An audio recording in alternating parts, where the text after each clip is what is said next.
Hello दोस्तों, कैसे हैं आप सब। आई होप आप बहुत अच्छे होंगे। और मैं बता दूं, मैं तो हमेशा से अच्छा रहता ही हूं। सर ये क्या कह रहे हो। हाँ हाँ, मैं बहुत अच्छा रहता हूँ। तो आज की वीडियो में आपके लिए क्या लेकर आया हूँ। आप आज की वीडियो में आपके लिए मैं लेकर आया हूँ सिक्योरिटाइजेशन, जो सीए फाइनल एएफएम का चैप्टर है। मोस्ट इंपोर्टेंट चैप्टर है थ्योरी में। उसकी थ्योरी की पूरी क्लास विद कंसेप्ट अंडरस्टैंडिंग और रट्टाफिकेशन विद निमोनिक्स के साथ आपके लिए मैं लेकर आया हूँ। इससे पहले स्टार्टअप फाइनेंस की वीडियो में ऑलरेडी बना चुका हूं, जो मेरे यूट्यूब चैनल पर आपको मिल जाएगी। एसी और सी, उसका लिंक मैंने डिस्क्रिप्शन में डाल दिया है, प्लस आई बटन में भी उसका लिंक मैंने डाल दिया है। आप जाकर उसको देख सकते हैं। जिस बुक का मैं यूज करने वाला हूं वो बुक आपको मेरे टेलीग्राम चैनल एसी और सी पर मिल जाएगी। तो आप जाकर फटाफट उस बुक को डाउनलोड कर लें, फिर इस वीडियो को देखें। इस वीडियो को देखने से पहले आपको बता दूं, आप 1.5x पर इस वीडियो को देखें, जिससे कि आपकी वीडियो 1 आवर में खत्म हो जाए, क्योंकि कम से कम 1.5 घंटा इसको समझाने में और रटाने में लगने वाला है मेरे। ये बात आप समझ के चलिए, ठीक है। तो ज्यादा फालतू की बकवास ना करते हुए आज की वीडियो हम शुरू करते हैं। तो जैसा कि आप देख रहे हैं, हम स्टार्ट करने वाले हैं सिक्योरिटाइजेशन। सिक्योरिटाइजेशन हम स्टार्ट करेंगे आज। सिक्योरिटाइजेशन स्टार्ट करने से पहले, समझाने से पहले, इसको मैं समझा देता हूँ कि सिक्योरिटाइजेशन होता क्या है। सर सिक्योरिटाइजेशन क्या होता है। देखो, अगर हम बुक की बात करें तो बुक वाले क्या कह रहे हैं। बुक वाले कह रहे हैं securitisation is the process of rebuilding is the process of rebundling of illiquid assets into marketable securities.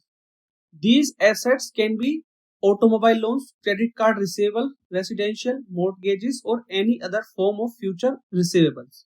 As per IBI, securitization transactions where credit risk in assets are redistributed by repacking them into tradable securities. Sir ये क्या कह रहे हैं, कुछ समझ आया नहीं आया। वही तो बता रहा हूँ, नहीं आया। अब समझाऊंगा, अब सब समझ आएगा। चलिए चलते हैं नोट्स की तरफ।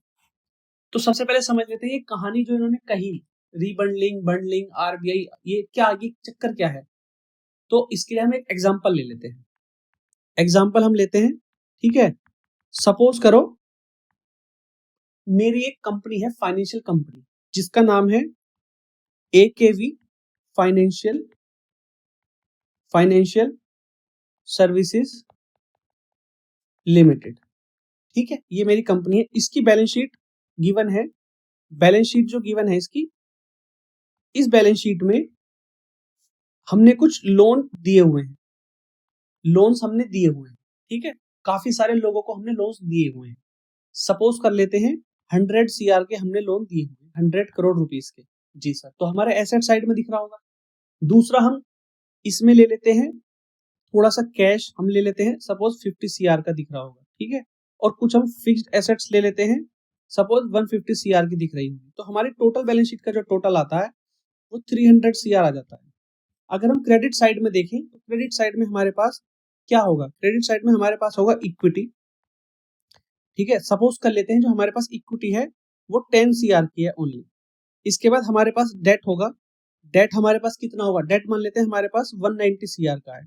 उसके बाद हमारे पास क्रेडिटर्स होंगे, ठीक है। क्रेडिटर्स होंगे 100 सीआर के।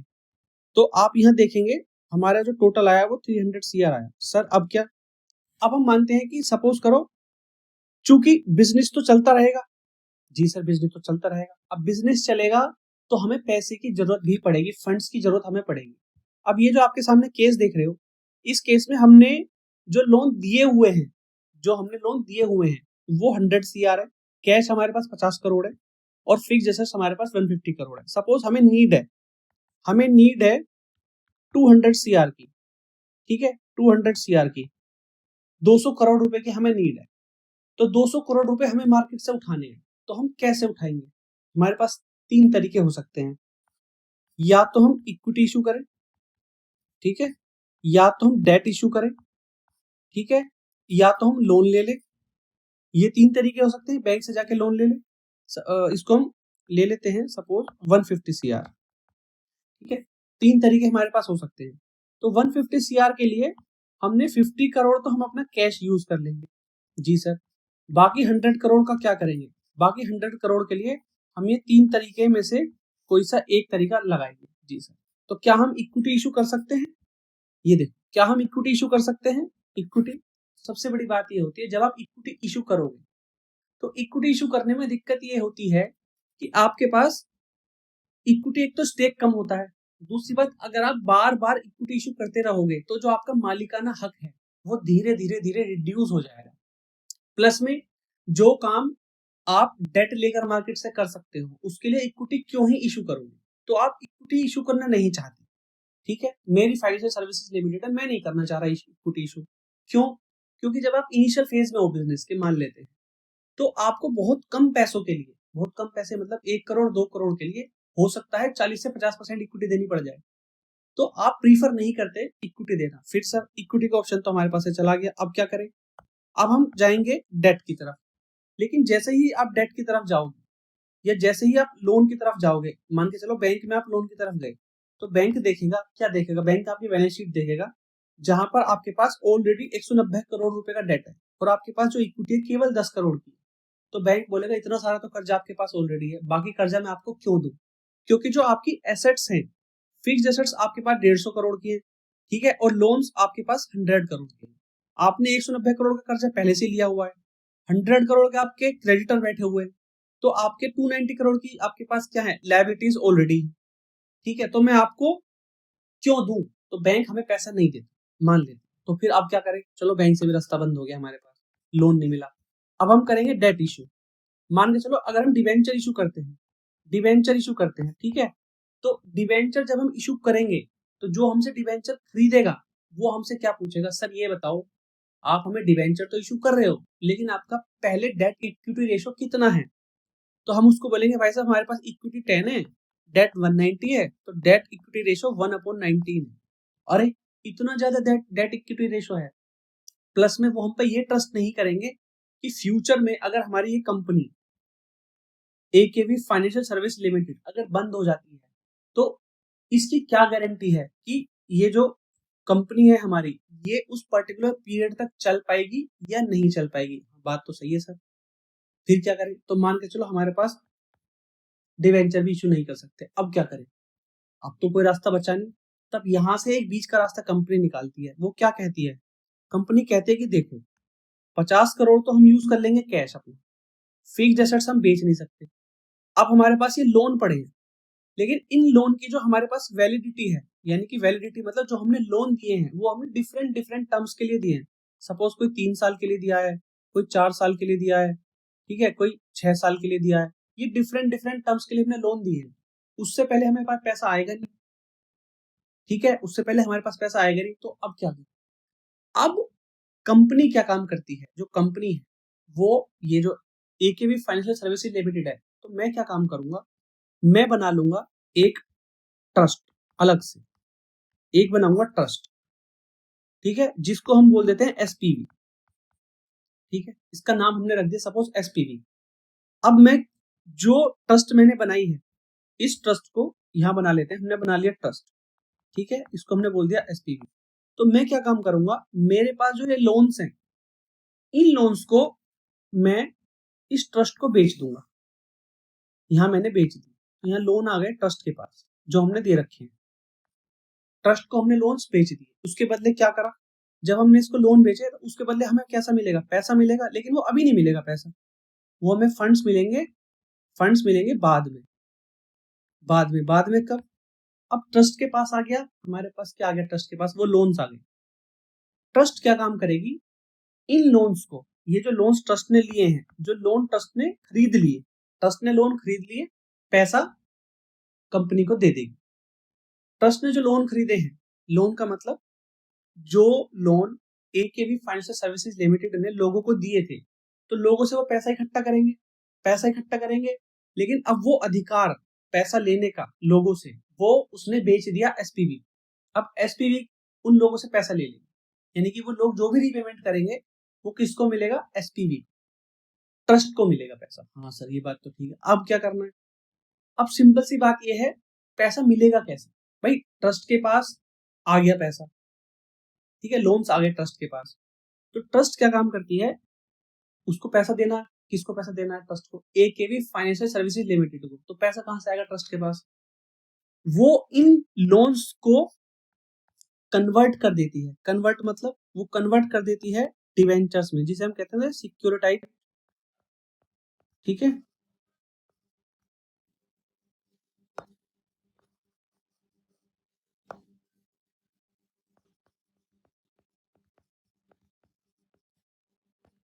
सिक्योरिटाइज पेपर्स, वो इन लोन्स को सिक्योरिटाइज पेपर्स में कन्वर्ट करेगी और कन्वर्ट करके डिफरेंट लोगों को बेच देगी। सर लोन लोग इससे क्यों खरीदेंगे लोन, ये बताओ हमें। जब एकेवी फाइनेंशियल सर्विसेज से नहीं खरीदे, एकेवी फाइनेंशियल सर्विसेज को लोगों ने पैसा नहीं दिया, तो वो पैसा एसपीवी को क्यों देगी? वो इसीलिए देगी कि इन केस अगर फ्यूचर में कभी एकेवी फाइनेंशियल सर्विसेज बंद भी हो जाती है तो ये ट्रस्ट तो जिंदा रहेगी ना, और ट्रस्ट के पास राइट है लोगों से पैसा कलेक्ट करने का, ठीक है। तो ट्रस्ट लोगों से पैसा कलेक्ट करेगी और जिन लोगों ने इस ट्रस्ट को पैसे दिए हैं, सिक्योरिटाइजेशन पेपर उनसे खरीदे हैं ट्रस्ट से, उन लोगों को पैसा वापस कर देगी। बिल्कुल सही बात है। तो इसका मतलब क्या हुआ, जो एकेवी फाइनेंशियल सर्विसेज लिमिटेड है और जो ट्रस्ट है वो दोनों अलग अलग हो गई। बिल्कुल सही बात है। यहाँ तक समझ में आ गया? हमने क्या सीखा यहाँ तक? यहाँ तक हमने सीखा, आ जाते हैं डायग्राम। यहाँ तक हमने सीखा क्या कि ये हमारे पास एक बोरोवर, ये बैंक, यानी कि हम बैंक मान लेते हैं एकेवी फाइनेंशियल सर्विसेज लिमिटेड, ठीक है, ये हमने देख लिया। एकेवी फाइनेंशियल सर्विसेज लिमिटेड यानी कि बैंक ने बोरोवर को लोन दे दिया, ठीक है, लोन दे दिया। ये बोरोवर क्या काम करेगा, ये बोरोवर बैंक को इंटरेस्ट देगा और बैंक जब इसको लोन देगा तो उससे कुछ ना कुछ सिक्योरिटी अपने पास रख लेगा। सपोज होम लोन के केस में होम रख लेता है, एग्रीकल्चर लोन के केस में जमीन रखवा लेता है, गोल्ड लोन के केस में गोल्ड रख लेता है, कार लोन के केस में कार रख लेता है बैंक एज ए मोर्टगेज। यहाँ तक समझ में आ गया, ठीक है। अब चूंकि बैंक को और पैसा चाहिए या किसी लीगल रिक्वायरमेंट की वजह से बैंक उस लोन को आगे बेच देगा। किसको बेच देगा? एसपीवी को, जो उसने क्रिएट करी है। तो इसने इस लोन को बेचा एसपीवी को। बैंक क्या काम करेगा? गिव्स करेगा, यानी कि ये सेल कर देगा एसपीवी को। और एसपीवी क्या काम करेगी? एसपीवी क्या काम करेगी? एसपीवी इनको दे देगी पैसा मतलब सपोज यहाँ जो उसने, हमने अभी देखा जो लोन था, वो लोन था कितने रुपए का लोन दे रखे थे। अगर हम अपने एग्जांपल में देखें तो 100 करोड़ रुपए के लोन दे रखे थे। तो एसपीवी हो सकता है इस 100 करोड़ के लोन को 110 करोड़ में खरीद ले, ठीक है, 110 करोड़ में खरीद ले। तो एसपीवी ने वो लोन खरीद के इसको पैसा दे दिया। अब लोन किसके पास आ गया? इस एसपीवी के पास। अब एसपीवी क्या काम करेगी? एसपीवी लोगों को बॉन्ड्स बेचेगी, मतलब सिक्योरिटाइज्ड पेपर बेचेगी लोगों को, इन्वेस्टर्स को, बहुत सारे इन्वेस्टर्स को, और उनसे क्या लेगी? पैसा ले लेगी। ये इन्वेस्टर्स इसमें इन्वेस्ट करेंगे। जी सर ये इन्वेस्टर डायरेक्ट यहाँ भी कर सकते थे। अभी मैंने बताया ना, इस कंपनी के पास ऑलरेडी डायरेक्ट कर्जा है, तो यहाँ पे लोग पैसा इन्वेस्ट करना नहीं चाहिए। लेकिन जो एसपीवी है उसका पर्पज ही सिर्फ इतना है। तो एसपीवी के पास ये जो लोन्स हैं, इनसे पैसा कलेक्ट करने का अधिकार है। एसपीवी इनसे पैसा कलेक्ट करेगी और लोगों को इंटरेस्ट के साथ पे करेगी, क्योंकि यहाँ से भी तो इंटरेस्ट के साथ पैसा मिलेगा उसको। जी सर सही बात है। यहाँ समझ में आ गया? अब ये पूरा प्रोसेस एक बार से बता देता हूँ, फिर से रिपीट कर देता हूँ। बोरोवर बैंक से लोन लेता है, ठीक है। बैंक वो जो लोन ले रहा है बोरोवर, ऐसे काफी सारे बोरोवर्स को जो उन्होंने फंड दे रखा है उसको इकट्ठा करता है। इकट्ठा करने के बाद पूल बनाता है और पूल बना के एसपीवी को सेल करता है, ठीक है। एसपीवी लोन ले लिया, उसको कन्वर्ट करता है सिक्योरिटाइज पेपर्स में और बॉन्ड बना के इन्वेस्टर्स को बेच देता है। इन्वेस्टर्स पैसा देते हैं एसपीवी को, एसपीवी पैसा दे देती है बैंक जो उसने उससे लोन खरीदे थे। यहाँ समझ में आ गई बात? जी सर समझ में तो आ गई, जो लोन खरीदे थे हाँ, ये समझ में आ गई बात। अब क्या है, ये प्रोसेस समझ में आ गया पूरा या नहीं आया, ये बता दो पहले नीचे कमेंट बॉक्स में। अब उसके बाद क्या होता है? उसके बाद ये जो लोग हैं, ये बोरोवर वापस करेगा पैसे बैंक को। अब चूंकि बैंक के पास तो है नहीं अधिकार, तो ये बोरोवर पैसे वापस किसको करेगा? एसपीवी को करेगा। एसपीवी बोलता है बैंक से, भाई एक काम कर, मेरे बदले पैसा तू ही कलेक्ट कर ले, ठीक है, कलेक्ट कर ले और मुझे दे देना पैसे कलेक्ट कर। तो बैंक जो है यहाँ पर, यानी कि जो एकेवी फाइनेंशियल सर्विसेज लिमिटेड है, वो एज ए सर्विसर भी काम करता है। यानी कि वो बोरोवर से पैसा लेगा और पैसा लेके एसपीवी को दे देगा। एसपीवी विद प्रिंसिपल और इंटरेस्ट के साथ इन्वेस्टर्स को उनका पैसा लौटाती रहेगी। समझ में आ गई? सर इसमें बैंक का क्या फायदा? बैंक का फायदा इसमें ये है कि बैंक कुछ सर्विस फीस चार्ज कर लेता है। यहाँ तक समझ में आ गया? जी सर यहाँ तक समझ में आ गया। ये पूरी रूपरेखा समझ में आ गई? सर ये क्या क्रेडिट रेटिंग, ये अगड़म सगड़म, ये क्या लिखा हुआ है, अभी समझते हैं इसको। अब एक दोबारा से मैं फिर समझा देता हूँ डायग्राम के थ्रू, इसको समझाना बहुत जरूरी है। इसमें 9 लोग होते हैं, यानी कि 9 पार्टिसिपेंट होते हैं। सिक्योरिटाइजेशन में 9 पार्टिसिपेंट होते हैं। कौन कौन से 9 पार्टिसिपेंट होते हैं ये समझो। सबसे पहला होता है 3 तो होते हैं प्राइमरी पार्टिसिपेंट और 6 होते हैं सेकेंडरी पार्टिसिपेंट। यहाँ पे आ जाते हैं, तो ये देखिए 9 पार्टिसिपेंट होते हैं। प्राइमरी पार्टिसिपेंट कितने होते हैं? 3। एक होता है ओरिजिनेटर, एक होता है स्पेशल पर्पस व्हीकल और थर्ड होता है इन्वेस्टर। ओरिजिनेटर कौन है? यहाँ पे जो बैंक है, जो अपनी एसेट्स को, यानी कि जो लोन बैंक ने दे रखे हैं उसको सेल कर रहा है एसपीवी को, तो ये जो बैंक है इसको हम बोलेंगे ओरिजिनेटर। यानी कि ओरिजिनेटर कौन है? ओरिजिनेटर यानी कि वो है जो सिलेक्शन करता है पूल ऑफ एसेट्स का और उसको सेल कर देता है एसपीवी को, ये है ओरिजिनेटर। जी सर। एसपीवी कौन है? एसपीवी मतलब स्पेशल पर्पस व्हीकल, जिसका पर्पस ही है कि वो बैंक से लोन खरीदेगी, यानी कि जो भी जिससे भी जो पार्टी है वहां से लोन खरीदेगी, उसको सिक्योरिटाइजेशन पेपर्स में कन्वर्ट करेगी और आगे बेच देगी, बॉन्ड्स में कन्वर्ट करके लोगों को, इन्वेस्टर्स को बेच देगी। ये हमारी हो गई एसपीवी। 2 पार्टी हो गई। और तीसरी पार्टी मैंने कौन सी बताई थी? मैंने तीसरी पार्टी है इन्वेस्टर। इन्वेस्टर कौन है? इन्वेस्टर वो लोग हैं जो एसपीवी ने जो बॉन्ड बनाए हैं मार्केट में जो बेचने जा रही है वो उनको खरीद रहे हैं, तो ये लोग हैं इन्वेस्टर। 3 पार्टी समझ में आ गई? जी हाँ। उसके बाद 6 अलग पार्टिसिपेंट। कौन कौन से 6 पार्टिसिपेंट हैं? देखो, सबसे पहले ओबलाइजर, फिर है स्ट्रक्चर अरेंजर, फिर है ट्रस्टी और एजेंट, फिर फोर्थ है administrator, receiving end paying agent, ये इसको हम सर्विसर भी बोल देते हैं, फिफ्थ है रेटिंग एजेंसी और सिक्स्थ है क्रेडिट अनाउंसर। सर समझ नहीं आ रहा कुछ भी, अभी समझाते हैं। ओबलाइजर कौन है? ये देख रहे हो पर्सन, एक गरीब आदमी जो खड़ा हुआ है, जो बोरोअर है, जिसने बैंक से लोन लिया है, इसे हम बोल देते हैं क्या? क्या बोल देते हैं? ओबलाइजर। यानी कि ये इसकी ओब्लिगेशन है बैंक को पैसा पे करने की, तो ये हो गया ओबलाइजर। जी सर। ये कौन हो गया? ओबलाइजर। अरे ऐसे है? हाँ जी ऐसे ही है। ठीक है, कोई दिक्कत परेशानी नहीं। ये बैंक कौन हो गया? ये बैंक हो गया ओरिजिनेटर। ओरिजिनेटर। ये इन्वेस्टर तो इन्वेस्टर है ही, ठीक है, इन्वेस्टर तो इन्वेस्टर है ही, और ये एसपीवी एसपीवी। इसके बाद ये समझ में आ गया सर। अब दूसरा कौन सा था? फिर हमारा था स्ट्रक्चर और अरेंजर और ट्रस्टी और एजेंट। देखो ट्रस्टी कौन है? ये जो हमने एसपीवी बनाई है, ये जो हमने एसपीवी बनाई है, इसका कोई ट्रस्टी होगा, यानी कि हम एक ट्रस्ट बनाते हैं, वही एसपीवी होती है। उसका नाम मतलब स्पेशल पर्पस व्हीकल बोल देते हैं, वो ट्रस्ट होती है। अब ट्रस्ट होगी तो कोई ट्रस्टी भी होगा उसका। जी सर, ये इसका ट्रस्टी होता है। ये जो एसपीवी है, यहाँ ट्रस्टी आ गया, ये हो गया। इसके बाद एक होता है अरेंजर। अरेंजर मतलब ये पूरी घटना घटित हो रही है, भाई पूरी घटना घटित हो रही है ना, ये इस घटना को घटित करवाने के लिए उन्हें क्या चाहिए? उन्हें सीएस चाहिए, इन्वेस्टर इन्वेस्टमेंट बैंकर्स चाहिए। तो एक होता है इन्वेस्टमेंट बैंकर, ठीक है, ठीक है।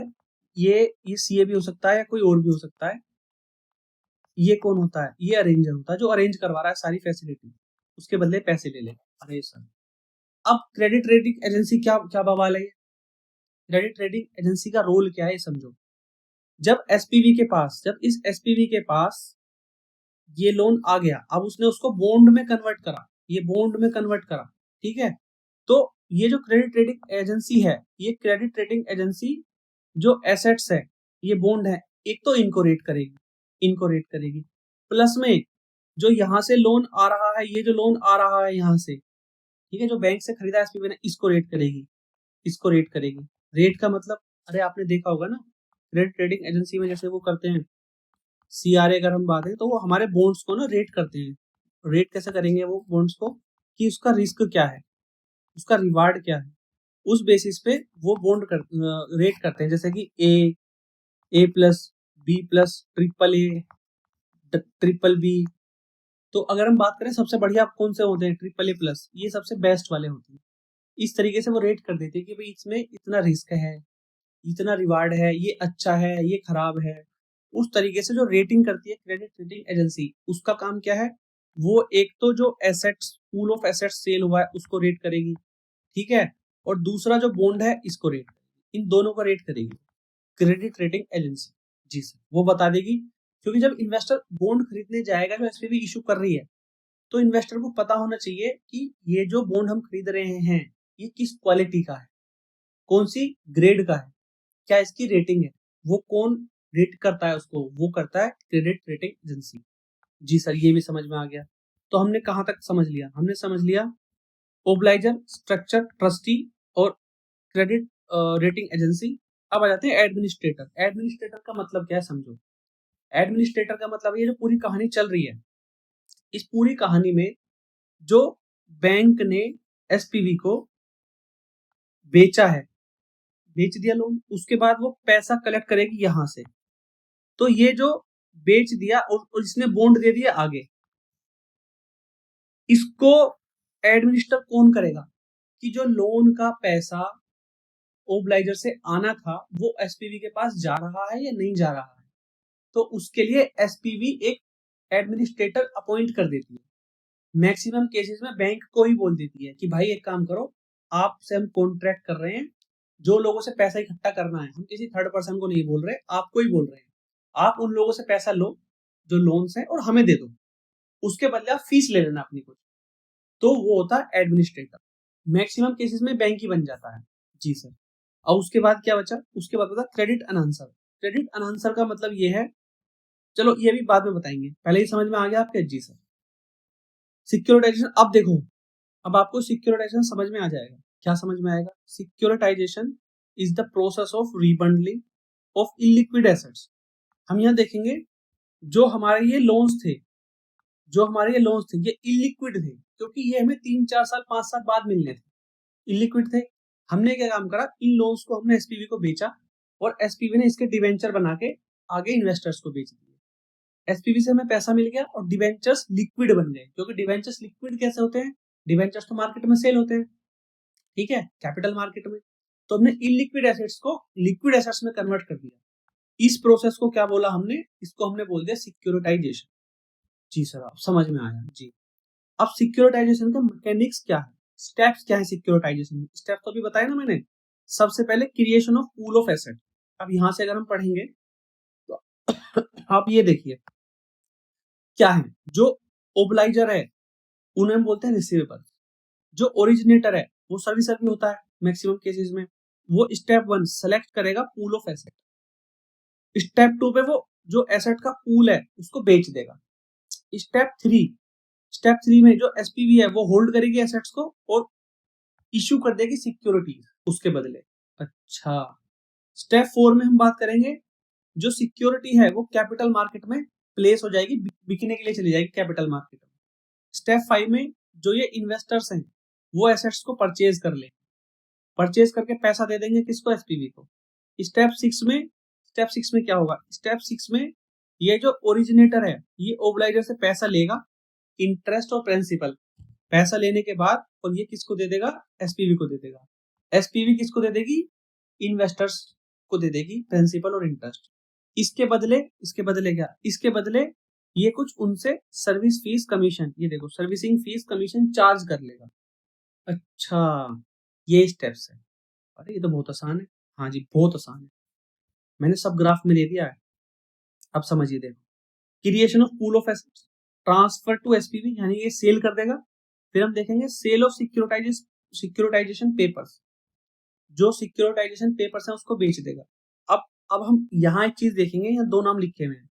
SPV design instrument from the pool of assets, these can be PPS, pass through securities और पे थ्रू सर्टिफिकेट। सर ये क्या है? सर ये क्या है? पास थ्रू सर्टिफिकेट और पास थ्रू सिक्योरिटीज क्या है समझो। देखो, सिक्योरिटाइजेशन पेपर्स 2 तरीके के हो सकते हैं, ठीक है। एक हो सकता है पास थ्रू, एक हो सकता है पे थ्रू। पास थ्रू का मतलब समझो जरा। पास थ्रू का मतलब है कि जो भी पैसा एसपीवी को मिलेगा ओब्लाइजर से, जो भी ओब्लाइजर से पैसा मिलेगा यानी कि प्रिंसिपल और जो इंटरेस्ट है, इंटरेस्ट किसको? एसपीवी को मिलेगा। एसपीवी को एज इट इज ट्रांसफर कर देगी, दे देगी किसको? किसको? इन्वेस्टर्स को। बस यही। हाँ जी, अब इस केस में क्या है, चाहे प्रिंसिपल मिलो, चाहे इंटरेस्ट मिले, चाहे तो हमें प्री पेमेंट मिल जाए, लोन की प्री पेमेंट मिल जाए। अगर प्री पेमेंट भी मिल जाती है एसपीवी, तो वो भी वो इन्वेस्टर्स में बांट देगी, सीधा सीधा डायरेक्ट, बीच में अपने पास कुछ नहीं रखेगी, ना ही री इन्वेस्ट करेगी। ये अब आ जाते हैं पे थ्रू पे। पे थ्रू वाला क्या केस है, देखो पे थ्रू में क्या करेगी, जो हमारी एसपीवी है, जब वो बॉन्ड्स इशू करेगी इन्वेस्टर्स को, तो बॉन्ड्स को ना कई क्लास में बांट देती है, ट्रांचेस में बांट देती है, इसको बोलते हैं ट्रांचेस। तो वो क्या काम करेगी, जो बॉन्ड्स हैं मान लेते हैं, तो बॉन्ड्स को ना कई हिस्सों में बांट देगी, कई तरीकों में। हो सकता है वो पीरियड के बेस पे डिवाइड कर दे, पीरियड मतलब मैच्योरिटी पीरियड।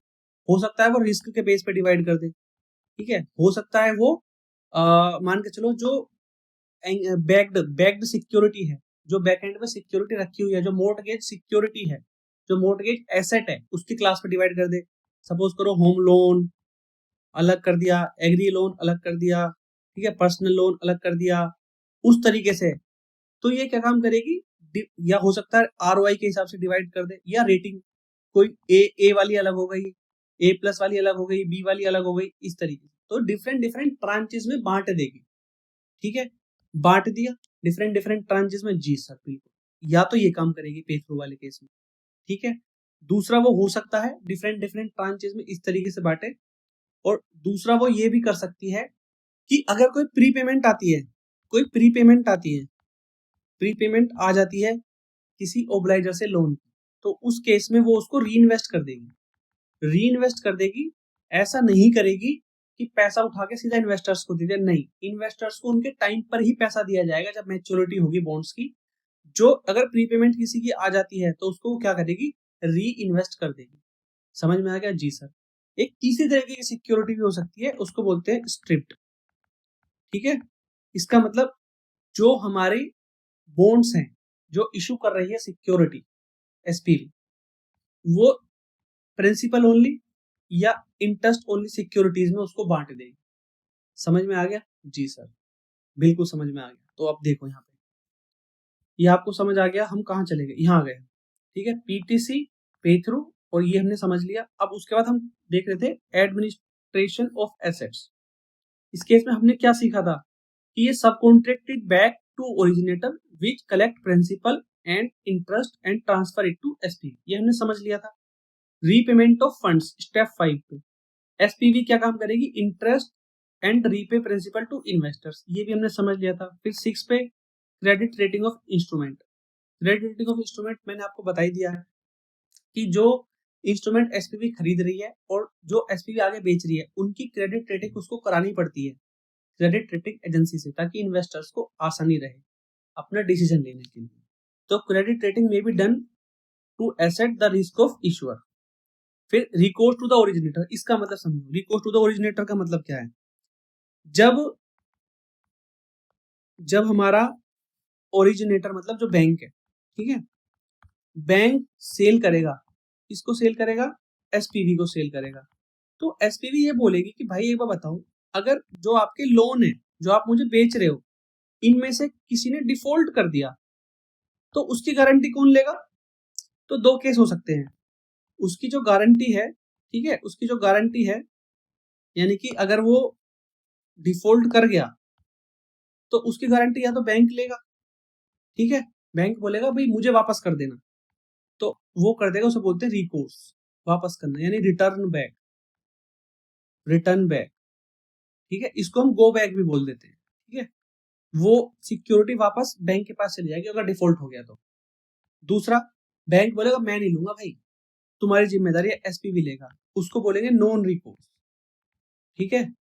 ये समझ आ गया, ये समझ आ गया बिल्कुल। अब ये बताओ इसमें बेनिफिट किसका है। अगर हम बैंक के नजरिए से देखें, बैंक के नजरिए से देखें, तो नॉन रिकोर्स वाला बेटर है, ठीक है भाई, बैंक क्यों सरदर्दी पालेगा ये बताओ। और अगर हम एसपीवी के नजरिए से देखें, एसपीवी के नजरिए से देखें, तो रिकोर्स वाला बेटर है। हाँ सर ये बात भी सही है, क्योंकि उसको तो फायदा है ना। समझ आ गई बात। तो रिकोर्स नॉन रिकोर्स वाला मतलब समझ में आ गया। रिकोर्स टू द ओरिजिनेटर का मतलब क्या है, देखो, if assets are securitised on recourse basis, assets will go back to originator in case of default. Participant of securitisation मैंने आपको पहले ही पढ़ा दिया। Originator, initiator, securitiser. देखो इसके ऊपर ना एक एमसीक्यू वाला क्वेश्चन है एमटीपी में, प्लीज कर लेना। शायद इस बार मॉडल टेस्ट पेपर में डाल दिया इंस्टीट्यूट ने, या पिछले मई 24 के एमटीपी में है, मई 24 के, हाँ वहां देख लेना प्लीज, वो इंपॉर्टेंट है, हो सकता है वो पेपर में आ जाए। अब ये कौन है ओरिजिनेटर, मैंने आपको बताया दिया, it sells its asset book to SPV. दूसरा, it receives the fund generated through the sale of such assets. दूसरी पार्टी कौन है, एसपीवी कौन है, एसपीवी वही है जो क्रिएट करेंगे स्पेशली फॉर सिक्योरिटाइजेशन के लिए, ठीक है। एसपीवी बाय करेगी एसेट ओरिजिनेटर से, होल्ड करेगी लीगल टाइटल ऑफ एसेट्स का, और उसके बाद उसका ऑब्जेक्टिव क्या है, वो एसेट करेगी बैलेंस शीट, मतलब वो सिक्योरिटीज को इशू कर देगी इन्वेस्टर्स को। थर्ड है इन्वेस्टर्स, वो बायर्स हैं जो सिक्योरिटाइज पेपर बाय करते हैं एसपीवी से, ठीक है। ये रिटेल भी हो सकते हैं या इंस्टीट्यूशनल भी हो सकते हैं। सेकेंडरी पार्टिसिपेंट 6 महीने बताए थे आपको। ओब्लाइजर, जो लोन ले रहा है बेचारा गरीब। स्ट्रक्चर, जो सीए या इन्वेस्टमेंट बैंकर हो सकता है। ट्रस्टी और एजेंट, जो जो हमने एसपीवी बनाई है, जो उसको देख रेख कर रहा है, उसका ट्रस्टी।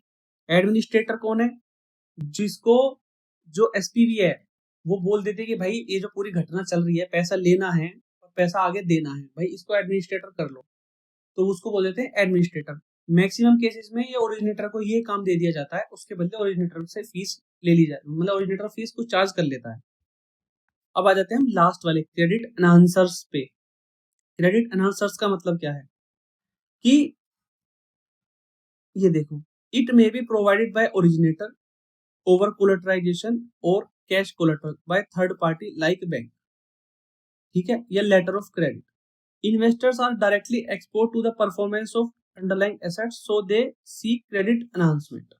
क्रेडिट एनहांसर का मतलब समझ लो जरा, जो हमारे इन्वेस्टर्स हैं वो पैसा इन्वेस्ट करते हैं, और जो उन्होंने एसेट्स बाय करी हैं वो डायरेक्टली इफेक्ट होंगे उससे, अगर वो उन एसेट्स पे डिफॉल्ट हो जाता है। और सपोज करो डिफॉल्ट होने के बाद वो नॉन रिकोर्स बेसिस वाली एसेट्स थी, तो नॉन रिकोर्स बेसिस में उनको तो नुकसान हो जाएगा। तब वो बोलते हैं एसपीवी को, इन्वेस्टर्स, कि भाई हमें कुछ ऐसी क्रेडिट एनहांसमेंट दिलाओ कि अगर हमारा पैसा आपके पास है तो हमारे पास कुछ ओवर कोलेटराइजेशन होना चाहिए, यानी कि कुछ हमारे पास अलग से एसेट्स भी रखी होनी चाहिए, जिनके जो हम पेपर्स खरीद रहे हैं उनके बैक में मतलब जो हम पेपर्स खरीद रहे हैं उनके बैक एंड पे उस पेपर की कीमत से ज्यादा की एसेट मोर्टगेज होनी चाहिए, ऐसा समझ लो। जनरली इसको कौन प्रोवाइड कराता है, इसको प्रोवाइड कराता है ओरिजिनेटर या किसी थर्ड पार्टी बैंक के थ्रू लेटर ऑफ क्रेडिट दे दिया जाता है, वही इन्होंने कहानी लिखी हुई है यहाँ पे। समझ आ गई जी सर। अब आते हैं pricing of सिक्योरिटाइज्ड instrument. Pricing of सिक्योरिटाइज्ड instrument, pricing कैसे होती है, देखो हमने सिंपल सी बात पढ़ी है। सिक्योरिटाइज्ड इंस्ट्रूमेंट क्या होता है, सिक्योरिटाइज्ड इंस्ट्रूमेंट क्या होता है, वो क्या होते हैं, वो एक तरीके से बॉन्ड ही होते हैं।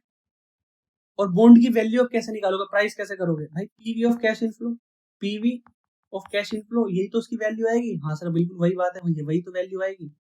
अब हम पीवी ऑफ कैश इनफ्लो तो निकालेंगे लेकिन हमारे पास ये जो सिक्योरिटाइज पेपर है इनकी वैल्यू तो है ही नहीं, ना तो इनकी वैल्यू हमें पता, ना हमें इनकी यील्ड पता सॉरी। अब क्या करें, तब इस केस में हम क्या काम करते हैं, हम सिमिलर जो हमारे सेम रिस्क हो बॉन्ड, सेम रिस्क का बॉन्ड, सेम पीरियड का बॉन्ड, सेम क्लास का बॉन्ड, ठीक है, जिसकी क्रेडिट रेटिंग एजेंसी भी सेम हो, मतलब क्रेडिट रेटिंग भी सेम हो, ए बी सी जो भी है। क्या हमने कहा, सेम पीरियड होना चाहिए उसका, ठीक है, सेम क्लास होनी चाहिए उसकी, और सेम रिस्क होना चाहिए उसका। अगर ये सब कुछ सिमिलर है तब हम उसकी वैल्यू को हम उठा के, उसकी वैल्यू के अकॉर्डिंग उसकी वैल्यू को उठा के हम क्या कर लेते हैं, पीवीसीआई निकाल लेते हैं अपने पेपर से।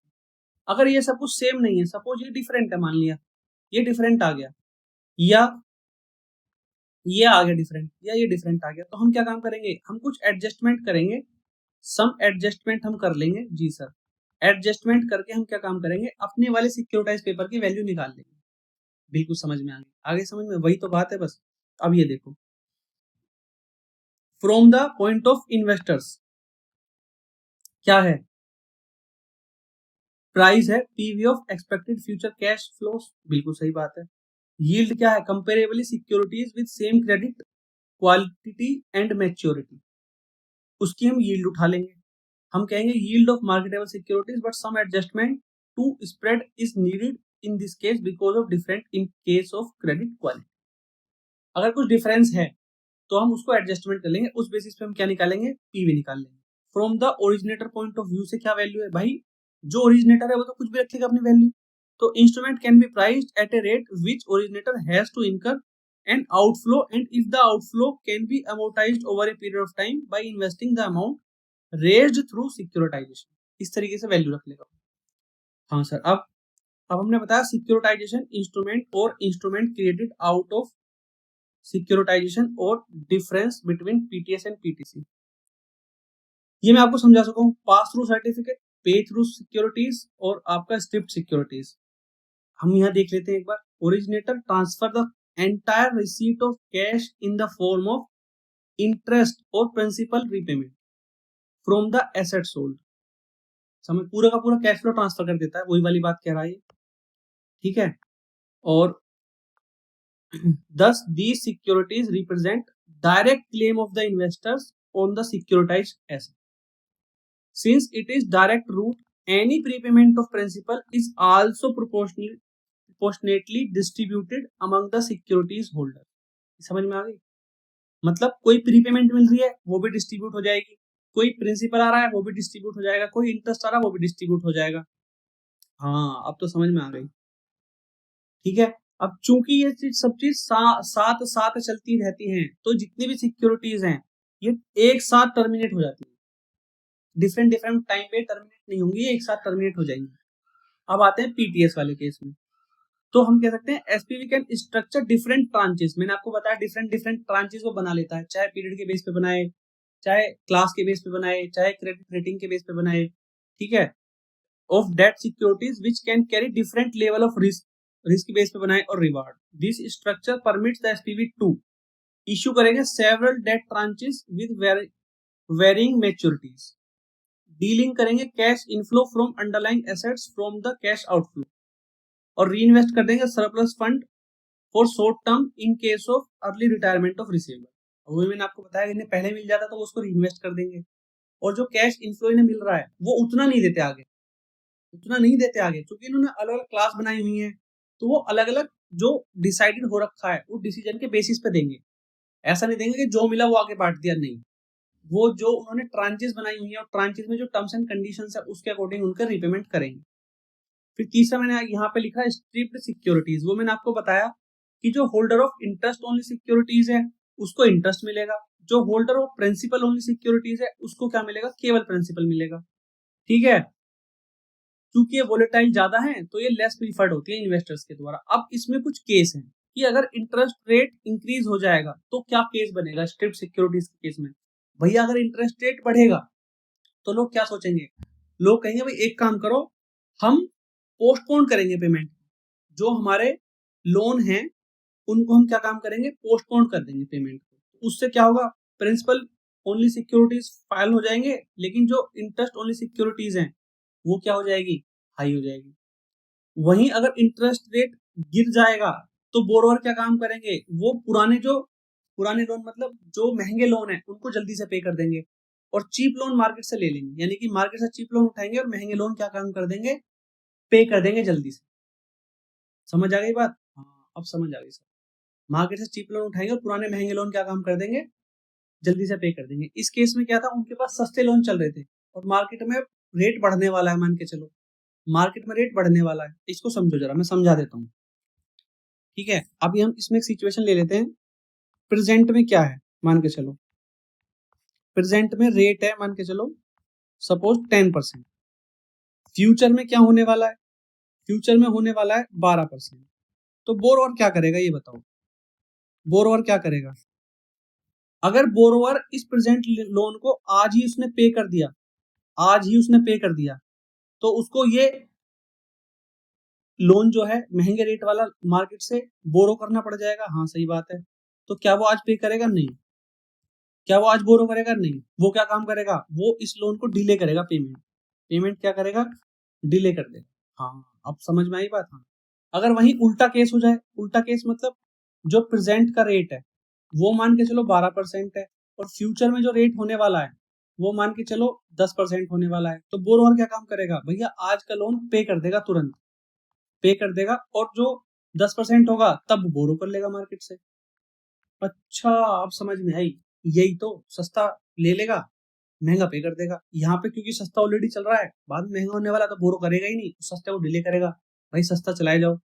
तो इस केस में क्या होगा, इस केस में आपकी जो value of principal only securities है उनकी तो बढ़ जाएगी और आईओ की वैल्यू कम हो जाएगी। अच्छा, अब समझ आई। बिल्कुल इसी बात पे ना नीचे कमेंट बॉक्स में प्लीज कमेंट कर दो, बहुत मेहनत लग रही है भाई, रात को बैठ के वीडियो बना दो।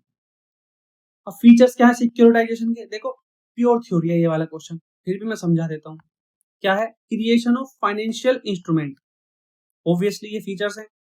बंडलिंग एंड अनबंडलिंग, यानी कि पहले एसेट को बंडल करेंगे फिर आगे जाके अनबंडल कर देंगे। Tool of risk management, risk जो है मैनेज हो जाता है, इसका मतलब क्या है रिस्क मैनेजमेंट का टूल, कि डिफरेंट डिफरेंट क्लासेस में जब बढ़ जाती हैं तो रिस्क मैनेज कैसे होगा। जैसे मैं इन्वेस्टर हूँ, सपोज तो मैं इन्वेस्ट कर रहा हूँ तो मैं डिफरेंट डिफरेंट क्लास में इन्वेस्ट कर सकता हूँ। इसके अलावा सपोज को जब मुझे पता है कि भाई ये ए क्लास है, ये बी क्लास है, ये होम लोन है, ये दूसरा लोन है, ये मोर सिक्योर्ड है, लेस सिक्योर्ड है, तो मैं उसको देखते हुए अपना इन्वेस्टमेंट प्लान करूंगा, तो मेरे लिए एक टूल बन जाता है। फिर ट्रेंचिंग, ट्रेंचिंग मैंने आपको समझा ही दिया, ट्रेंचिंग का मतलब क्या होता है, पूरा का पूरा कि डिफरेंट डिफरेंट अलग अलग क्लास में वो बांट देगा उसको, बिल्कुल सही बात है सर, ठीक है। उसके बाद क्या, स्ट्रक्चर्ड फाइनेंस, स्ट्रक्चर्ड फाइनेंस का मतलब क्या है कि ये पूरा एक स्ट्रक्चर है जिसमें हम इलिक्विड एसेट्स को लिक्विड एसेट्स में कन्वर्ट करते हैं, बहुत अच्छी बात है। फिर होमोजेनिटी, होमोजेनिटी का मतलब क्या है, जो हम एक ट्रांच लेंगे, एक ट्रांच में हम सिमिलर सेम सेम चीजें रखेंगे। सपोज करो अगर हमने होम लोन उठाया, होम लोन की ट्रांच बनाई, तो उसमें जितने भी हम लोन्स उठाएंगे वो सब होम लोन वाले उठाएंगे। या हमने रिस्क बेस पे ट्रांच बनाई, तो हम जितने भी लोन्स उसमें उठाएंगे वो सब सेम रिस्क वाले उठाएंगे। समझ में आ गई बात, हाँ अब समझ में आ गई। तो वही ये कहना चाह रहा, homogeneity. Under each tranche the securities issued are of homogeneous nature, even meant for small investors who can afford to invest in small amounts. Benefit क्या सिक्योरिटाइजेशन के, भाई अलग अलग एंगल से अलग अलग बेनिफिट्स हैं जी। ओरिजिनेटर के पॉइंट से अलग बेनिफिट है और इन्वेस्टर के पॉइंट से अलग बेनिफिट है। ओरिजिनेटर के पॉइंट से बेनिफिट देख लेते हैं भाई। ओरिजिनेटर कौन है बताओ, ओरिजिनेटर वो है बैंक, यानी कि AKB financial service limited. More focus on main business, इसका मतलब ये है कि भाई अब जब उसने अपने लोन बेच दिए तो अब उसका फोकस लोन कलेक्ट करना नहीं है, लोन से पैसे लेना नहीं है, क्योंकि लोन तो बेच चुका अपने वो। अब जिसने लोन खरीदे उसकी सरदर्दी, ओरिजिनेटर की वो सरदर्दी नहीं है, अब वो अपने बिजनेस पर फोकस कर सकता है अच्छे से। दूसरा, ऑफ बैलेंस शीट फाइनेंसिंग, इसका मतलब क्या हुआ, अब यहाँ देखो इस बात है, ये हमारी बैलेंस शीट है, ये देखो हमारी बैलेंस शीट है। आप मुझे ये बताओ, जो हमने यहाँ इसको बेचा, इसको बेचने के बाद हमें यहाँ से पैसा मिल गया, सपोज 110 करोड़ रुपए हमें मिले, 110 CR, क्या मुझे ये बताओगे क्या ये वाला पैसा हमारी बैलेंस शीट में यहाँ लोन में कहीं आएगा? क्या हमने कोई लोन लिया? नहीं लिया, लेकिन हमारे पास पैसे तो आ गए। हाँ जी, पैसे तो आ गए। हुआ क्या, यहाँ से लोन खत्म हो जाएगा हमारा और वो कैश में ऐड हो जाएगा 110 करोड़। तो देखो कैश हमारा बढ़ गया और ये खत्म हो गया, इधर कुछ भी नहीं बढ़ा, लोन हमारा 1 रुपये का नहीं बढ़ा। तो हमारे फाइनेंस भी मिल गया हमें और हमारी बैलेंस शीट भी इम्पैक्ट नहीं हुई, ना तो हमारी बैलेंस शीट इम्पैक्ट हुई, ना हमारा DE ratio, date equity ratio impact हुआ। अरे वाह, अब समझ आई ये बात, समझ आ गई। यहाँ से कुछ भी नहीं हुआ ना, आप यहाँ देखो डेट में कोई चेंज नहीं हुआ, इक्विटी में कोई चेंज नहीं हुआ, वो पहले भी 1/19 था, अब भी 1/19 रहेगा। तो इसको हम बोलते हैं ऑफ बैलेंस शीट फाइनेंसिंग हो गई हमारी, ठीक है। कहाँ गया, ऑफ बैलेंस शीट फाइनेंसिंग। और अब हम देखते हैं help to improve financial ratio, अभी तो बताया डेट इक्विटी रेशो हमारा चेंज ही नहीं हुआ, उतना ही रहेगा, समझ गए। तो जितने भी फाइनेंशियल रेशो डेट के ऊपर बेस्ड होंगे वो सब हमारे इंप्रूव ही रहेंगे, बढ़िया रहेंगे, बिल्कुल सही बात है। इवन एसेट के बढ़ जाएंगे क्योंकि कैश अमाउंट बढ़ जाएगी हमारे पास, ठीक है। उसके बाद क्या है, reduced borrowing cost. Reduced borrowing cost को आप ये समझ लो, चूंकि ये जब अपने जो लोन है उसको बेच रहा है, ठीक है, और बेच के ये पैसे उठा रहा है, बिल्कुल सही बात है। पैसे उठा, अगर वो उतना पैसा मार्केट से लेके आता उधार, तो वहां उसे महंगा मिलता, क्योंकि जो भी उसे इस केस में, अब इस केस में इसके पास 190 करोड़ रुपए का लोन ऑलरेडी है। मान के चलो कोई बैंक रेडी हो भी गया तो वो रिस्क ज्यादा ले, रिस्क ज्यादा कंसीडर करेगा। अगर वो रिस्क ज्यादा कंसीडर करेगा तो वो इस कंपनी से इंटरेस्ट रेट हाई चार्ज करेगा। अब इसने लोन तो लिया नहीं, इसने तो सिक्योरिटाइजेशन कर दिया। सिक्योरिटाइजेशन केस में से पैसे भी मिल गए 110 करोड़ रुपए, और इसको उतना इंटरेस्ट नहीं देना पड़ा जितना अगर वो लोन बैंक से लेता तो उसे देना पड़ता। अच्छा, ये बात है, बिल्कुल। तो उसकी कॉस्ट रिड्यूस हो गई। समझ में आ गई? जी हाँ। अब आते इधर from the angle of investors. तो इन्वेस्टर्स को क्या फायदा है? इन्वेस्टर्स को ये फायदा, एक तो ना उसका पोर्टफोलियो क्या हो जाता है, डाइवर्सिफाई हो जाता है, अलग अलग क्लास के अलग अलग एसेट्स में डाइवर्सिफिकेशन आ जाता है। दूसरा रेगुलेटरी रिक्वायरमेंट, और तीसरा प्रोटेक्शन अगेंस्ट डिफॉल्ट। इन दोनों को समझ लेते हैं। देखो, रेगुलेटरी रिक्वायरमेंट का मतलब क्या है? रेगुलेटरी रिक्वायरमेंट का मतलब है कि कभी कभी क्या होता है, ये देखो, कभी कभी क्या होता है, आरबीआई की, ठीक है, या सेंट्रल गवर्नमेंट की कुछ गाइडलाइन है। गाइडलाइन क्या है कि मान के चलो कि भाई आपको एक्स परसेंटेज जो लोन है वो एसएमई को देना है।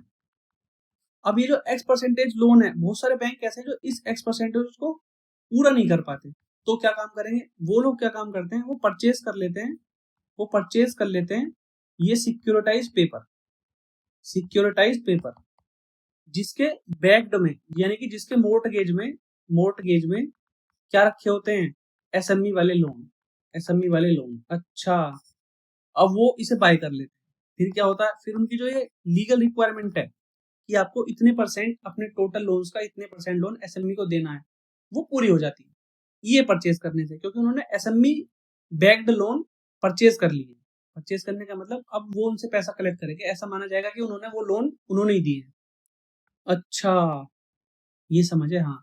और प्रोटेक्शन अगेंस्ट क्रेडिट का मतलब तो मैंने आपको बता ही दिया, ये वो है अगर वो रिकोर्स बेसिस पे बाय कर रहा है, तो अगर उसका पैसा डूब भी जाता है, मतलब जो ओब्लाइजर है, अगर उसने पैसा नहीं भी दिया तो भी कोई सी दिक्कत नहीं है, क्योंकि वो जो उसने पेपर्स बाय करे हैं वो वापस किसको चला जाएगा, एसेट्स, वो एसेट्स वापस बैंक को चली जाएगी। तो रिकोर्स बेसिस वाले केस में इसको क्या मिल जाती है, प्रोटेक्शन मिल जाती है डिफॉल्ट की। वही वो बता रहा है, इन कोर्स ऑफ रिकोर्स अरेंजमेंट, अगर कोई भी डिफॉल्ट है कोई थर्ड पार्टी के द्वारा, तो originator shell make good the amount, यानी कि उस पैसे को कौन देगा, ओरिजिनेटर देगा। अच्छा, अब सिक्योरिटाइजेशन इंडिया का ही प्योर थ्योरी है, आप इसे पढ़ सकते हो, कोई दिक्कत नहीं है। ये कब स्टार्ट हुआ, कुछ कुछ करके बात बता रहा है, ठीक है। फिर प्रॉब्लम्स क्या है सिक्योरिटाइजेशन में? देखो, सिक्योरिटाइजेशन की प्रॉब्लम क्या है? सबसे पहली बात, हमारे यहाँ डेट मार्केट इनएडिक्वेट नहीं है, टैक्सेशन बहुत ज्यादा हाई लगता है, अकाउंटिंग ट्रीटमेंट नहीं हो पाता, इसका नाम है debt tales. Debt tales, debt की कहानियां। तो प्रॉब्लम क्या है भाई, डेट की कहानियां सुन सुन के परेशान हो, डेट टेल्स। समझ में आ गई? Inadequate debt market. दूसरा taxation, a for accounting complex है। फिर लैक ऑफ स्टैंडर्डाइजेशन, सब जगह जब हम सिक्योरिटाइजेशन करते हैं तो कोई एक नया स्टैंडर्ड्स नहीं बने, कोई एसओपीज नहीं बनी हुई कि इस तरीके से होना चाहिए। कोई किसी तरीके से कर रहा है तो कोई किसी तरीके से कर रहा है, सबके अपने अपने तरीके हैं। प्लस में स्टाम्प ड्यूटी बहुत ज्यादा हाई लग जाती है। फिर नॉट इफेक्टिव फोरक्लोजर लॉस, अगर कोई इसको बंद करना चाहे, फोरक्लोज करना चाहे पूरी कहानी को, तो उसके लिए लॉज अभी इफेक्टिव नहीं बने हुए, ये सब बात कर रहा है वो। अच्छा, वही बात है, समझ में आ गई। अब रिस्क क्या है सिक्योरिटाइजेशन में, रिस्क भी समझ लो भाई। देखो, एमएलसी रिस्क है हमारे पास, एमएलसी का मार्केट रिस्क है, कुछ मार्केट रिस्क है, कुछ लीगल रिस्क है, और कुछ काउंटर पार्टी रिस्क है। मार्केट रिस्क के तीन पार्ट है, जिसका नाम हम लोग पिम। पिम पिम मतलब प्रीपेमेंट रिस्क। प्रीपेमेंट रिस्क का मतलब क्या है कि अब जैसे हमने ऊपर पढ़ा था, ये देखो यहाँ पे, ये वाला ये हमने पढ़ा था, जब अगर इंटरेस्ट रेट गिरेगा तो बोरोवर क्या काम करेगा, एग्जिस्टिंग लोन को जल्दी से पे कर देगा, प्री पे कर देगा। अगर इंटरेस्ट रेट फ्यूचर में गिरने वाला है तो borrower high rate of interest वाले को जल्दी पे करेगा, कम रेट वाले को उठा लेगा, यही तो करेगा भाई। कम रेट वाले को बाय करेगा और हाई रेट वाले को पे कर देगा, तो ये प्रीपेमेंट रिस्क बना रहेगा। बिल्कुल सही बात है सर, बना रहेगा। दूसरा इंटरेस्ट रेट रिस्क, इंटरेस्ट वो एक ही बात है यार, ऊपर तो पढ़ा भी कि अगर रिस्क गिर गया, मतलब अगर हमारे पास इंटरेस्ट रेट गिर गया तो पीओ के दाम बढ़ जाएंगे और आईओ सिक्योरिटीज के कम हो जाएंगे, उस तरीके से। और मैक्रो इकोनॉमिक रिस्क का मतलब ये है कि और डिफरेंट डिफरेंट कंडीशंस मार्केट की ऐसी हो सकती हैं, पॉलिटिकल रिस्क और ये सब चीजें हो सकती हैं, जिसकी वजह से सिक्योरिटाइजेशन में मार्केट का रिस्क बना रहेगा। अच्छा, बिल्कुल सही बात है। ये देखो, सच एज इंडस्ट्री डाउन आ गया, एडवर्स प्राइस मूवमेंट आ गया, ठीक है। ये सब लोन परफॉर्मेंस की जो परफॉर्मेंस है, लोन की परफॉर्मेंस है, उसको अफेक्ट कर सकते हैं नेगेटिवली। अच्छा, भाई मान के चलो किसी ने लोन लिया है, ठीक है? और इंडस्ट्री में ही अगर बिल्कुल रिसेशन आ गया तो वो कहाँ से पैसे लाएगा? तो वहाँ पे क्या होगा, लोन परफॉर्म नहीं हो पाएगा और उसे पैसे नहीं मिल पाएँगे, तो ये इसके नुकसान है। तो हमने क्या पढ़ा? हमने पढ़ा रिस्क क्या है? रिस्क है एमएलसी के। एमएलसी में एम में क्या है? एम का पिम। एम का पिम। पिम मतलब प्रीपेमेंट रिस्क है, दूसरा इंटरेस्ट रेट रिस्क है और तीसरा मैक्रो इकोनॉमिक रिस्क है। एमएलसी का L4 है लीगल रिस्क। लीगल रिस्क का मतलब सिक्योरिटाइजेशन रिसेंटली डेवलप्ड कंसेप्ट है, तो यहाँ लीगल समस्याएं बन सकती हैं। और काउंटर पार्टी रिस्क का मतलब ये है कि अगर एक पार्टी पेमेंट ना करे, समझ गए, दोनों में से, तो वहां पे क्या है, इन्वेस्टर्स को रिस्क बन जाता है। अच्छा, फिर अब इसके बाद कुछ प्योर थ्योरी टॉपिक है, ये आ जाता है ब्लॉकचेन डीएलटी। देखो ब्लॉकचेन का मतलब समझो, ब्लॉकचेन के ऊपर मैं एक अलग से वीडियो बनाऊंगा, ठीक है, अलग से वीडियो बनाऊंगा 15-20 मिनट की, वहां और अच्छे से समझाऊंगा। फिलहाल मैं आइडिया देता हूँ। यहाँ पे क्या होता है कि हमारे पास जो एसेट्स हैं, छोटी छोटी छोटी छोटी एसेट्स है, ट्रांजेक्शन है, उनको ना हम एक डब्बे में बंद कर देते हैं, ब्लॉक में बना लेते हैं, और उन छोटे छोटे छोटे ब्लॉक्स के काफी सारे ब्लॉक्स बना के और एक साथ जोड़ देते हैं, तो हमारी हो जाती है चेन। उसको बोलते हैं ब्लॉक चेन। अच्छा, मतलब क्या है? मतलब ये है कि हम काफी सारी इंफॉर्मेशन को अलग अलग छोटे छोटे छोटे डिसेंट्रलाइज डब्बे में बंद करके, ताकि उसको कोई हैक वगैरह ना कर ले, और एक चेन के साथ जोड़ देते हैं। अच्छा, ये बात है, हाँ, यही वो बात करना चाह रहा है। Blockchain distributed ledger technology is a peer to peer decentralise open ledger of transaction system with no trusted third parties in between. A blockchain generally uses a chain of blocks which with each block representing the digital information stored in public database. मैंने वही बताया, वो information को छोटे छोटे डब्बों में बंद करके एक चैन बना लेते हैं। अच्छा, सारी समझ नहीं है, इसके ऊपर 15 मिनट की वीडियो में अलग से डालूंगा, ध्यान रखना। 15 मिनट की वीडियो अलग से डालूंगा बेहतरीन तरीके से। अब इसके हम दूसरा वो देख लेते हैं, पानी। इसको ने बोला पानी, every entry in the database is permanent. इसके फीचर्स हम बताते हैं, कैरेक्टरिस्टिक्स हैं। जो एक बार एंट्री हो गई वो परमानेंट है, तो वो डिलीट नहीं कर सकता। दूसरा, अगर कुछ करना चाहे तो वो उसे छेड़ नहीं सकता, वो अपडेट कर सकता है। अपडेट मतलब दूसरी एंट्री डाल सकता है, ठीक है। तीसरा, कोई भी चेंज अगर ट्रांजेक्शन में हम करेंगे, वो न्यू ट्रांजेक्शन बन जाएगी। और फिर हमारे पास चौथा क्या है, जितनी भी हम उसमें ट्रांजेक्शन रिकॉर्ड करते चाहेंगे, वो सब की सब क्या है, इरिवर्सिबल है, आप उसको रिवर्स नहीं कर पाओगे। तो चार चीज याद रखो, पानी फॉर परमानेंट है, इसके अंदर ट्रांजेक्शन यही पूछेगा उससे, ब्लॉकचेन के फीचर्स वगैरह। तो क्या है, परमानेंट है। दूसरा, अपेंड ओनली। और तीसरा क्या है हमारा, मतलब काम एक ही हो रहा है। आप ये देखो, ये परमानेंट है, चेंज नहीं कर सकते। अपेंड ओनली, अपेंड कर सकते हैं, चेंज नहीं कर सकते। ट्रांजेक्शन करेंगे, न्यू ट्रांजेक्शन बन जाएगी, पुराने का कुछ नहीं होगा। फिर जितनी भी ट्रांजेक्शन है सारी की सारी रिवर्सिबल है, चेंज नहीं कर सकते, मतलब एक ही है सबका। अब हम पढ़ते हैं टोकनाइजेशन, ये मई 24 में आया है। टोकनाइजेशन का मतलब क्या है, ये समझो। देखो होता क्या है कि हमारे पास सपोज करो लैंड है या कोई पिक्चर है, एक पेंटिंग है, पेंटिंग मान के, तो हम क्या काम करते हैं, उस पेंटिंग को ना हम डिजिटल एसेट में कन्वर्ट कर लेते हैं फंजिबल टोकन्स के रूप में। फंजिबल, उसका मतलब समझो, इसका मतलब क्या है कि अब मैंने उसको एक नाम दे दिया, एक नंबर दे दिया, एक उसकी आइडेंटिटी दे दी उस एसेट्स की, और उस आइडेंटिटी का कौन मालिक है वो मैंने उस पर मार्क कर दिया कि भाई ये आइडेंटिटी नंबर है, ये आईडी है इस एसेट्स की, और इस आईडी का ये मालिक है। तो यूनिक आईडी मिल जाएगी उस एसेट्स को डिजिटली, ठीक है, और उस यूनिक आईडी का यूनिक मालिक होगा। अब उस आईडी का कोई और दूसरा मालिक नहीं हो सकता, वो आईडी किसी और को एलोकेट नहीं हो सकती। तो हमने क्या काम करा, हमने एसेट्स को टोकन में कन्वर्ट कर दिया, और वो टोकन जिसके पास होगा वही उसका मालिक हो जाएगा। समझ में आ गई? तो वो टोकनाइजेशन इसको बोल देते हैं, वही लिख रहा है इसमें। Tokenisation is a process of converting tangible and intangible assets into blockchain. It can be effective in conventional industries like real estate, artwork, etc. Similarly to securitization and tokenization, similarities क्या है between?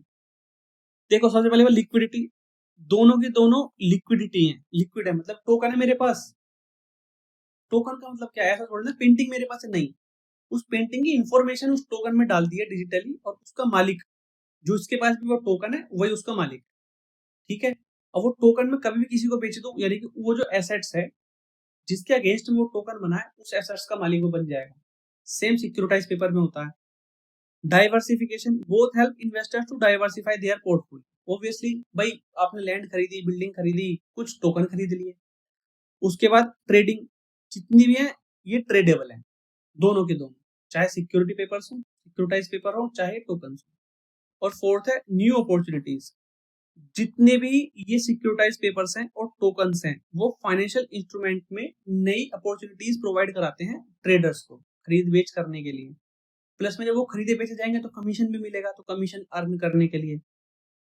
उसके बाद applications क्या है blockchain की, भाई देखो government भी यूज कर रही है ब्लॉकचेन को। कहाँ पे यूज कर रही है? वो यूज कर रही है भाई व्हीकल रजिस्ट्रेशन में, ई वोटिंग वगैरह में। फिर उसके बाद इकोनॉमिक फोरकास्ट भी उसके द्वारा किए जा सकते हैं। क्या किए जा सकते हैं भाई? डिसेंट्रलाइज वोटिंग हो रही है, स्टॉक ट्रेडिंग वगैरह हो रही है। बिल्कुल सही बात है। फिर उसके बाद क्या है? फाइनेंशियल सर्विसेज में भी यूज हो जा रहा है। कैसे यूज हो जा रहा है? एक तो ट्रांजेक्शन लोग फिजिकल एसेट्स का वो रख रहा है, डिजिटल एसेट्स का रख पा रहा है। ठीक है। फिर हेल्थ केयर में भी हम उसका यूज कर पा रहे हैं। कैसे कर पा रहे हैं? जैसे हेल्थ केयर में एक आभा कार्ड बनाया है, ठीक है, तो वहां पे भी ब्लॉकचेन का, वहां पे इंफॉर्मेशन ही तो जा रही है, वो सिक्योर्ड वे में एक जगह स्टोर हो रही है। ठीक है। Health care industry by increasing privacy and interoperability of the data bye eliminating the interface of the third party. उसके बाद क्या? ट्रेवल इंडस्ट्री में बहुत ज्यादा यूज हो रहा है। कैसे हो रहा है? क्योंकि आपने ये देखा ना, डिजी लॉकर, डिजी लॉकर में आप पासपोर्ट भी डाल सकते हो, आपके पास आधार कार्ड भी है उसमें, तो वो सब चीजें हैं। तो अगर आपके डिजी लॉकर में लाइसेंस भी पड़ा हुआ है, आप कहीं से कहीं जा रहे हो, आपके पास लाइसेंस नहीं है, आप डिजी लॉकर में दिखा देते हो, तो वहां पे भी यूज हो रहा है ट्रेवल इंडस्ट्री में इस तरीके से। अब उसके बाद रिस्क क्या है ब्लॉकचेन के साथ? भैया रिस्क है पूरी पूरी खा लो। डिजिटल डीएलटी में है ना, पूरी खा लो, मतलब प्रोसेस कंट्रोल, दूसरा अपडेट, तीसरा लायबिलिटी और चौथा इंचार्ज। समझ में नहीं आई बात सर? देखो समझ में सिंपल सी बात यह है कि जो इसका प्रोसेस कंट्रोल है वो कैन भी चैलेंजिंग हो सकता है, क्योंकि यहाँ पे सेंट्रल अथॉरिटी कोई नहीं है। सेंट्रल अथॉरिटी कोई एक पर्सन तो है नहीं यहाँ पे, सब कुछ अलग अलग बिखरा हुआ है। तो इसको, जो आप इसकी प्रोसेस को कंट्रोल करोगे वो बड़ा डिफिकल्ट हो सकता है। दूसरा अपडेट्स, ब्लॉकचेन के अंदर क्या है? होमोजेनियस डेटा अपडेट्स हैं। तो जो रिस्क है इंफॉर्मेशन का वो ओवरलोड चैलेंज हो सकता है। होता क्या है कि भाई एक इंफॉर्मेशन फीड हो गई, अब हम जितनी बार उसमें अपडेट करेंगे वो नई इंफॉर्मेशन फीड होती चली जाएगी। समझ में आ गई? नई इंफॉर्मेशन फीड होती चली जाएगी, पुरानी तो डिलीट होनी नहीं, नई इंफॉर्मेशन फीड हो रही है। तो डेटा इतना ओवरलोड हो जाएगा अपडेट की वजह से, डेटा ओवरलोडिंग की समस्या हो जाएगी। रिलायबिलिटी में दिक्कत क्या है? रिलायबिलिटी क्या है कि भाई ये ना टेक्नोलॉजी के ऊपर डिपेंडेंट है हमारी सारी इंफॉर्मेशन की सिक्योरिटी। अगर टेक्नोलॉजी गई, इंफॉर्मेशन गई। ठीक है। उसके बाद क्या है? इंचार्ज। इंचार्ज का मतलब क्या है कि जो डिफरेंट लोग हैं उनके रिस्क एपिटाइट अलग अलग हो सकते हैं। जैसे मैं हूं, मेरा रिस्क एपिटाइट, रिस्क लेने की क्षमता बहुत ज्यादा है मान के चलो। कोई दूसरा पर्सन है, उसको उसकी रिस्क लेने की क्षमता बहुत कम है। तो रिस्क लेने की क्षमता के ऊपर डिपेंड करता है कि हम इस इंफॉर्मेशन का, इस टेक्नोलॉजी का यूज कैसे करें। तो ये इसके क्या हो गए हमारे रिस्क हो गए, रिस्क एसोसिएटेड विद डीएलटी या ब्लॉकचेन पूरी। तो हमने पूरा चैप्टर अच्छे से पढ़ लिया। अब क्या बचा? अब बचा ये जो वाला चैप्टर मैंने आपको पढ़ाया है ना, ब्लॉकचेन वाला, इसकी वीडियो 15 मिनट की मैं अलग से भी डालूंगा। ठीक है। बेहतरीन कंटेंट है, बेहतरीन तरीके से डालूंगा, क्योंकि अभी टाइम ज्यादा हो गया और मैं भी थक गया हूँ सुबह से। इसीलिए आज की वीडियो हम यही खत्म करेंगे। पूरा मैंने समझा दिया है आपको। अब क्या करना है? अब तो कुछ नहीं करना है यार। देखो सिंपल सी बात है, लाइक कर दो। आप लाइक तो करते नहीं हो वैसे, पर फिर भी लाइक तो कर ही दो। ठीक है, वीडियो को लाइक कर दो, सब्सक्राइब कर लो मेरे चैनल को, फिर उसके बाद शेयर कर दो वीडियो को। उसके बाद टेलीग्राम चैनल ज्वाइन कर लो अगर आपने अभी तक नहीं किया है। टेलीग्राम चैनल ज्वाइन कर लो, और अगर कोई क्वेरी है आपकी तो कमेंट कर दो जरूर फटाफट। ठीक है। तो यहाँ पर आपका सिक्योरिटाइजेशन वाला जो चैप्टर है उसकी थ्योरी कंप्लीट होती है। मुझे लगता है कि आपको मेरी ये थ्योरी पढ़ाने की तरीका बहुत समझ आ रहा होगा और मजा आ रहा होगा। अगर आपको मजा आ रहा है तो प्लीज कमेंट बॉक्स में कमेंट जरूर करें, क्योंकि आपका एक एक कमेंट मुझे फुल मोटिवेशन देता है। अगर आप कमेंट नहीं करोगे तो मेरा मोटिवेशन लेवल डाउन हो जाएगा। समझ में आ गई बात? जी सर। चलिए आज की वीडियो में बस इतना ही। इसी के साथ गुड बाय, गुड।